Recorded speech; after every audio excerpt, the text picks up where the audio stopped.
think people often expect that charter schools are an attack on teachers, that they would eliminate a seniority system, and, as I mentioned, would tie pay to one test score. None of these are true.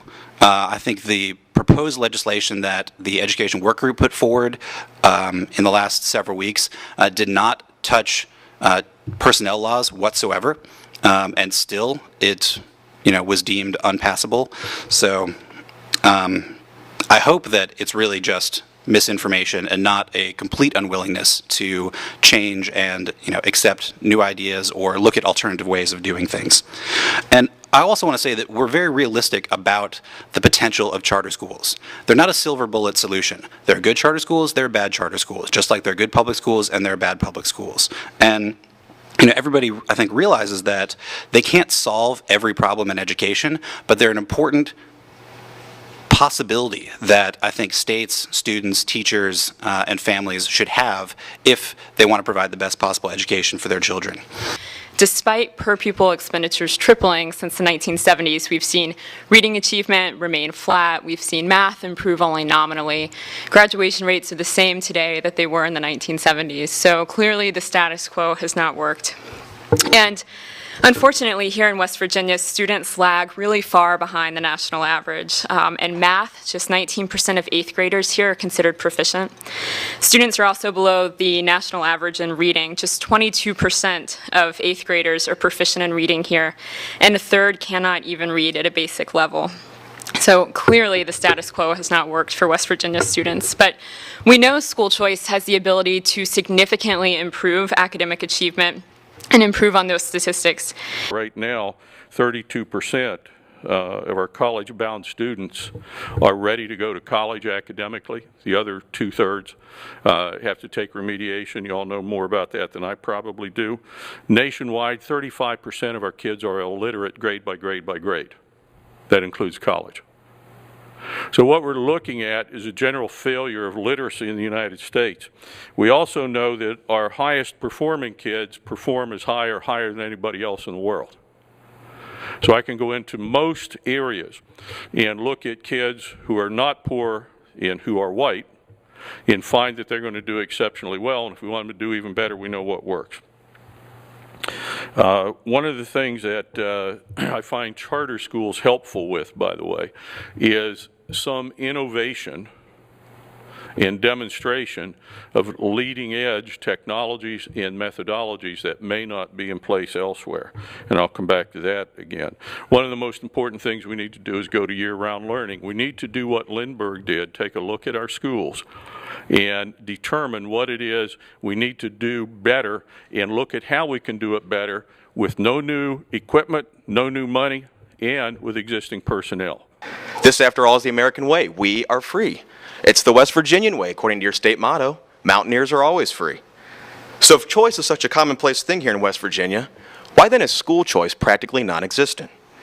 Why doesn't the state allow every parent a choice with the public funds that are used for their child's education?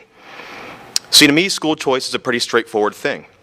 Inherent in the belief is the idea that people have the the dignity to make decisions for themselves, just like in everything else I just named off. And with those decisions, free people would influence and direct many of the changes that policy wonks, politicians, and bureaucrats so often concern themselves with today in our public schools. Don't think it's possible? Well, I can tell you right now that the things on the shelves at your local store didn't get there thanks to some legislative order. It came through consumers demanding it. On the other hand, the things happening to and in our public schools are not determined by consumers, students and parents, or even producers, principals and teachers, but most often by people here in Charleston. Where are the parents in this room? Where are the parents in this process? Are parents the ones saying we need to fire and evaluate teachers? Are parents the ones calling for curriculum changes? Are parents the ones asking schools to become charters? Now, that's not to say firing bad teachers and evaluating all teachers and stronger curriculum and charter schools are bad things. They're not. But I can tell you right now that if your state's education system were one in which parents had a voice and the power to shop for schools, those very things would have happened long ago. Past years we've worked on pushing charter school legislation in West Virginia, and I've seen a lot of things, been in a lot of meetings with a lot of older people. I'm always the youngest one in the room. I'm often sometimes the only one that's ever been in a public school in the last 20 years. But yet, you know, I think there's a disregard in some respects for doing what's politically possible and what's financially possible, and not doing what's best for the kids. And I know that the reality of the situation is we often do look to what politically and financially, but we really should look at what's best for the students of West Virginia, first and foremost.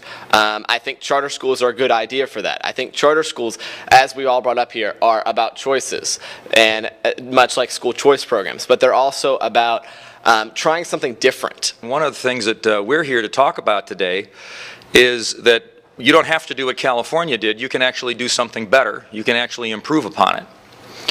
And the basic ways to turn around and improve on a piece of legislation like the parent trigger would be to avoid some of the mistakes that it makes.